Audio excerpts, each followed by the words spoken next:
Hi friends, welcome back to Anuhavedika YouTube channel.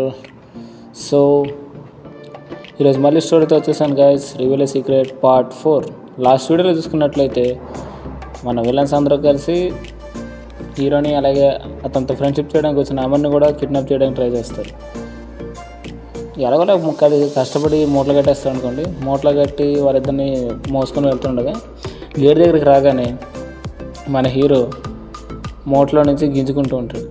అంటే తనకి మెలకు వచ్చి అక్కడి నుంచి విడిపించుకోవడానికి చాలా కష్టపడతాడు. అప్పుడు మోస్తున్న వాళ్ళలో ఒకడు, అరే ఏంట్రా వీడు మెలకు వచ్చినట్టుందిరా, స్పీడ్గా పదండ్రా అని చెప్పి ముందు పడుతూ ఉంటాడు. ఏం నడిచేది వీడు ఊపిరికి వెనకబడిపోయేలా ఉన్నాను నేను అని అంటాడు. ఎలారా ఇప్పుడు అని ఇలా మాట్లాడుకుంటుండగా ఒకసారిగా సైలెంట్ అయిపోతాడు మన హీరో. సైలెంట్ అయిపోయి మళ్ళీ సడన్గా హై స్పీడ్తో కింద దూకడానికి ట్రై చేస్తాడు. సక్సెస్ అవుతాడు కూడా. వీళ్ళు ఆపలేక కింద పడేస్తారు. అప్పుడు ఆ మూటలు సరిగ్గా వేయకపోవడంతో మూట విడిపోతుంది. సో హీరో మూటలో నుంచి బయటకు వచ్చేస్తాడు. అప్పుడు జరుగుతుందని చూసి మన హీరో, అంటే వీళ్ళు పర్ఫ్యూమ్ అనుకొని నేను క్లోరోఫామ్ పీల్చాను అనమాట అని చెప్పి కొంచెం మనసులో ఫీల్ అవుతాడు. అప్పుడు వెంటనే తనకి కాళ్ళు చేతులకు ఉన్న కట్లను విడిపించుకుంటాడు. ఆ తర్వాత ఇంకో మూటను చూస్తాడు. ఇది ఎవరిది మూట అని చెప్పి వాళ్ళని తోసేసి గట్టిగా అరుస్తాడు. ఈ అరుపులో ఉన్న పోలీసులు అక్కడికి వచ్చేస్తారు. అక్కడికి వచ్చి చూస్తే ఇంతమంది రౌడీలను చూసి పోలీసులు కొంచెం షాక్ అవుతారు. వీళ్ళు కూడా పోలీసులు రావడంతో కొంచెం అలర్ట్ అవుతారు. అప్పుడు ఈ రౌడీలంతా కలిసి పోలీసులు కొట్టడం మొదలు పెడతారు. ఈ గ్యాప్లో అమర్ని కట్టేసిన మూటను విప్పి కట్లు విప్పుతాడు. అమర్ని లేపుతాడు. ఇదంతా చూసిన తర్వాత అమర్ కూడా లేచి ఏంటిది ఇలా జరిగిందని ఆలోచిస్తూ ఉంటాడు. దానికి మన హీరో, ఇది ఆలోచించాల్సిన సమయం కాదు, పోలీసులకు మన హెల్ప్ కావాలి అని చెప్పి ఆ రౌడీలు కొట్టడానికి వెళ్తాడు. ఈ వెళ్ళేలోపు ఈ రౌడీలంతా కలిసి పోలీసుల్ని కొట్టేసి అన్నని చెప్పాడు గుర్తులేదా, ఈయన ఇష్యూ అయితే వీళ్ళని చంపేమని చెప్పాడు కదా, చంపేయండి అని ఒకడు అంటాడు. దానికి సర్కార్, రే వద్దురా నా మాట వినండి, ఇక్కడ గొడవ చేయొద్దని కూడా అన్న చెప్పాడు కదా, మీరు ఎందుకు గొడవ చేస్తున్నారు, ఇంతమందిని ఎలా చంపుతారా అని కొంచెం అంటాడు. దానికి అది కాదన్నా అంటాడు. అరే ఇప్పుడు పట్టించుకోకుండా రా, త్వరగా చంపేయండి అని ఇంకొకటి అంటాడు. ఇదంతా చూస్తున్న మన హీరో కోపాన్ని ఆపుకోలేక వాళ్ళందరినీ పోలీసులు చంపుదామని వెళ్తున్న ఒక పర్సన్ని మన హీరో తంతాడు. ఇదంతా చూసిన తర్వాత అమర్ కూడా మన హీరోకి సాయం చేయడానికి మొదలు పెడతాడు. వీళ్ళిద్దరూ కలిసి రౌడీలందరినీ కలిపి కొడతారు. దాంతో పోలీసులు ఒకవైపు, రౌడీలంతా ఒకవైపు దెబ్బలు తిని పడిపోతారు. కనీసం నడిచే ఓపిక కూడా ఎవరికీ లేదు. కానీ సర్కార్ అలాగే చూస్తూ ఉంటాడు. ఇదంతా చూసిన మన హీరో కొద్దిసేపు ఆలోచించి ఒక్కసారిగా బయటికి పరిగెత్తడం మొదలు పెడతాడు. తన వెనకాలే అమర్ కూడా పరిగెడతాడు. ఇదంతా చూసిన సర్కార్ వరుణ్ తెచ్చిన కారు ఎక్కి వాళ్ళని ఫాలో అవ్వడం మొదలు పెడతాడు. మన హీరో ఇంకా అమర్ కలిసి పారిపోతూ ఉంటారు. అలా అడవిలోకి వెళ్ళిపోతారు. అయినా మన సర్కార్ వదలడు. వాళ్ళని పట్టుకుందామని ప్రయత్నిస్తాడు. కొందరు మనుషులకు ఫోన్ చేసి రమ్మని చెప్తాడు. వాళ్ళు వస్తారు. వీళ్ళంతా కలిసి హీరోని పట్టుకుందామని ట్రై చేస్తూ ఉంటారు. అయితే మన హీరో ఒక చోట ఆగి చూస్తూ ఉంటాడు. అప్పుడు దానికి సర్కార్ వాళ్ళ మనుషులు వస్తారు. అప్పుడు మన హీరో ఒక కత్తి తీసుకొని వాళ్ళని పొట్టెలు నరికినట్టు నరుకుతాడు.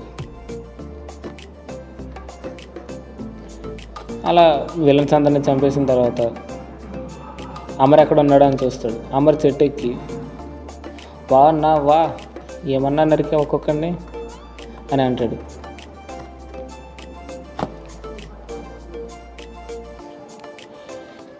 ఇక్కడ జైలు దగ్గర హడావిడి జరుగుతూ ఉంటుంది. పోలీసులంతా హాస్పిటల్లో జాయిన్ అవుతారు. రౌడీలు త్వరగా అక్కడి నుంచి పారిపోతారు తర్వాత లేచి. ఇదంతా తెలుసుకున్న ఇర్ఫాన్ బాయ్, అంటే వాడు బయటకు వచ్చాడనమాట. త్వరగా వాడిని ఎతికి పట్టుకోండి అని మిగతా వాళ్ళ మనుషులకి ఆర్డర్ వేస్తాడు.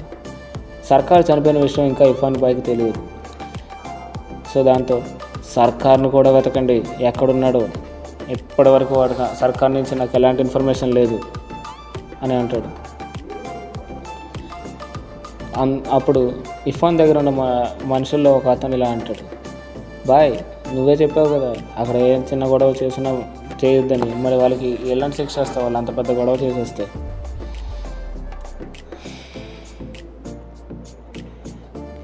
ఇంతమందికి శిక్ష అంటే కష్టమే, కానీ వీళ్ళు చేసిన తప్పు కాదు అని అంటాడు. అదేంటి భయ అలా అన్నావు? నేను దాని తర్వాత ఇంకో మాట కూడా చెప్పాను, ఈయన తేడా జరిగితే పోలీసులు చంపేయండి అని. కానీ నేను పట్టుకోవాలనుకుంటున్న వ్యక్తి చాలా పవర్ఫుల్, ఇంతమందిని ఊచకోత కోసి పంపించాడు అని అంటాడు. ముందు నాకు వాడు కావాలే అని గట్టిగా అరుస్తాడు.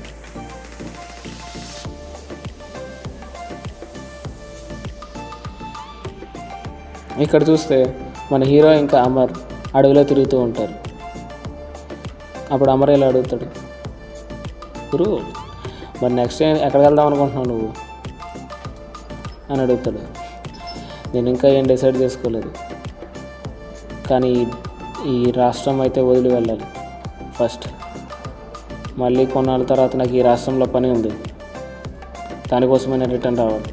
సో అంటే ఈ కొద్ది రోజుల పాటు నేను ఎక్కడైనా తలదాల్చుకోవాలి అని అంటాడు.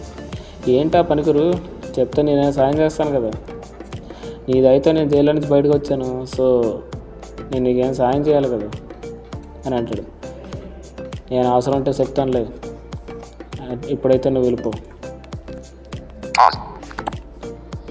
సరే కొన్నాళ్ళు అయితే నీతోనే ఉందాం అనుకుంటున్నాను నేను అని అంటాడు అమర్. సరే అని అంటాడు మన హీరో నవ్వుతూ. ఇది ఇలా ఉండగా జైల్లో అంటే కమిషనర్ ఆఫీస్లో ఓ మీటింగ్ జరుగుతుంటుంది. వాడు మనకి చాలా ఇంపార్టెంట్, వాడు తప్పించుకుంటుంటే మీరేం చేస్తున్నారు అని అడుగుతారు. సిచ్యువేషన్ చెప్పిన తర్వాత కూడా ఇలా అడుగుతారు ఏంటి సార్ అని ఇంకొక పోలీస్ ఆఫీసర్ అంటాడు. దానికి ఇంకొక పోలీస్ ఆఫీసర్, సార్ మరి వాడు తప్పించుకున్నాడు కదా, ఏమైనా ఫోర్సెస్ని పంపించి వెతికించమంటారా అని అడుగుతాడు.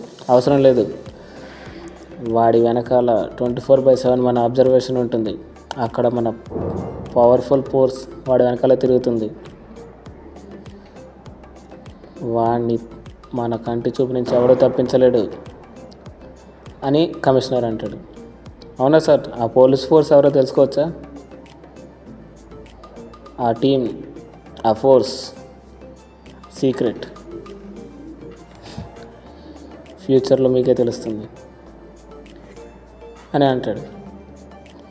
ఇంతకీ ఆ ఫోర్స్ ఎంతమంది ఉండవచ్చు మీరేమనుకుంటున్నారు గైస్? ఒక గేస్ కొట్టండి.